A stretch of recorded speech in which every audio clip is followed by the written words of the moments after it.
Did you call bank? I called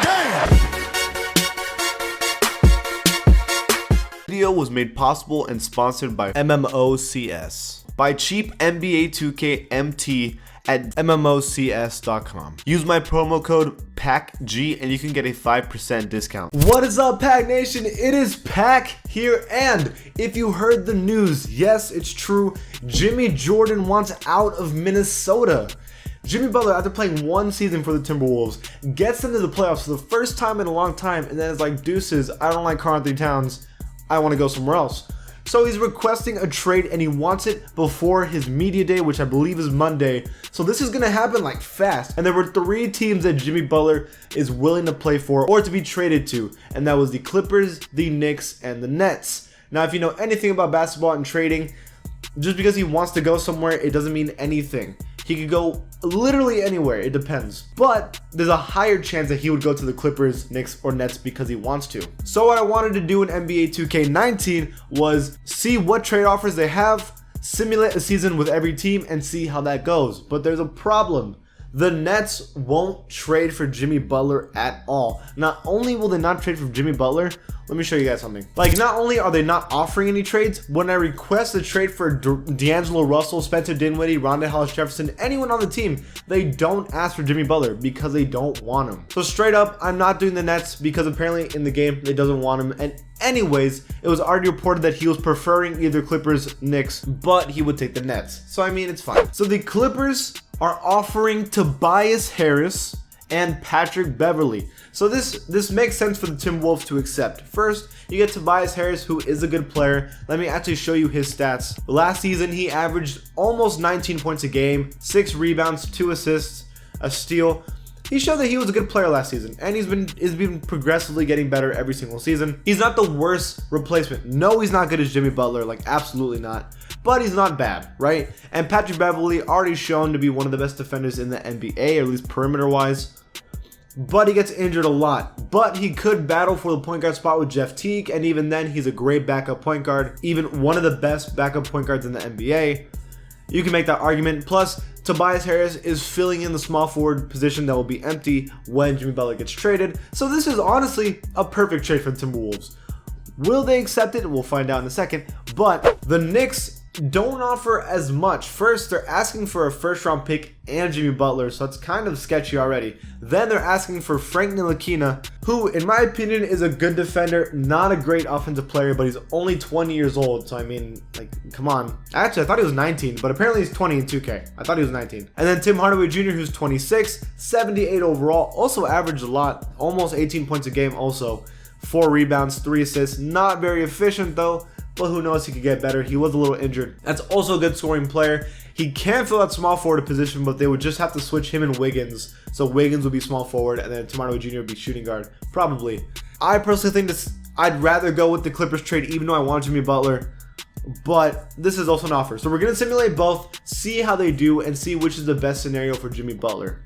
Let's see. So when we look at the roster of the Los Angeles Clippers, obviously Jimmy Butler is the best player on the team, 90 overall on the Clippers. And then you have Lou Williams, which was 6th man of the year, and he was balling out last season. Wasn't he getting like 23 points per game? That's insane. Avery Bradley, a great defender. Danilo Gallinari, Marcin Gortat. Not the worst team ever. Let's see the starting lineup according to 2K. So the starting lineup apparently is going to be Shai, Gilgeous Alexander, sorry, I messed that up completely. Jimmy Butler, Danilo Gallinari, Montrezl Harrell, Marcin Gortat. Not a great team at all, especially in the West. I'd even argue they're probably not making the playoffs with this team. It'd be smart to start Lou Williams at point guard or something, or figure that out, because that's not going to work out. Or maybe Avery Bradley at point guard. Something needs to change, or even Milos. I'd rather have Milos starting. But that's apparently what they want to do. While the Timberwolves would have Cat, and then it's Tobias Harris, and then Andrew Wiggins, Jeff Teague, Patrick Beverley. The team that we already kind of used to, just with Tobias Harris. So, all right. Do I think this team can make the playoffs?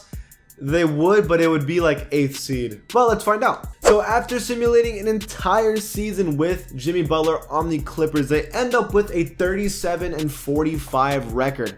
not very good, but that's kind of what we expected. Remember, their team isn't that good, and they're in the West. Not only that, guys, but of course, they didn't make the playoffs, but they had the exact same record as the Timberwolves, tying for the 9th seed. I mean, sure. I don't think that's the craziest assumption. Jimmy Butler does end up with 20 points per game, 7 rebounds, 5 assists, so he plays a good season. Lou Williams also has good numbers, but of course, this team is just not good enough to get him into the playoffs. And that's expected. They would need another star, and even then, that doesn't guarantee him anything. So, do I think Jimmy Butler benefits from going to the Clippers? No. But do I think the Clippers benefit getting Jimmy Butler? Sure.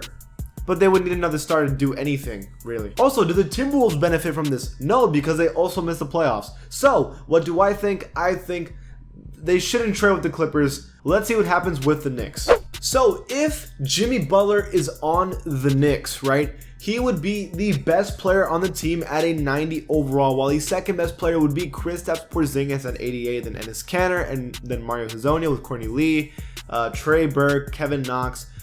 However, that's not actually true because Porzingis is going to be injured for the first 4 months of the season, so we actually have to edit him. So now we injured Porzingis for 4 to 6 months. I just gave him a left ankle injury. I know that's not what it is, but it just to be quick. And so, with that, let's actually see what the starting lineup is going to be for the Knicks. It's going to be Trey Burke, which makes sense. If you're losing Frank Ntilikina, you need Trey Burke. Jimmy Butler, shooting guard, of course. Kevin Knox, already expected. Porzingis won't be starting right now. We actually probably should restart that. It's now going to be Noah Vonleh and then Enes Kanter, who, by the way, shouldn't be a 79 overall, but whatever. And then eventually Porzingis will come back, which I'm excited for, but we shall see with that. And then the Timberwolves will have Karl-Anthony Towns, Andrew Wiggins, Jeff Teague, and then Tim Hardaway Jr., Taj Gibson still, and Frank Ntilikina will be all the way down here. Let's see how both these teams do. Let's see if the Knicks and the Timberwolves do good with this trade. The New York Knicks, right, end up tying with the worst record in the NBA with the Orlando Magic with a 26-56. Guys, come on. Now, of course, this happened mostly because Porzingis was injured for most of the season. So they did start winning games kind of towards the end.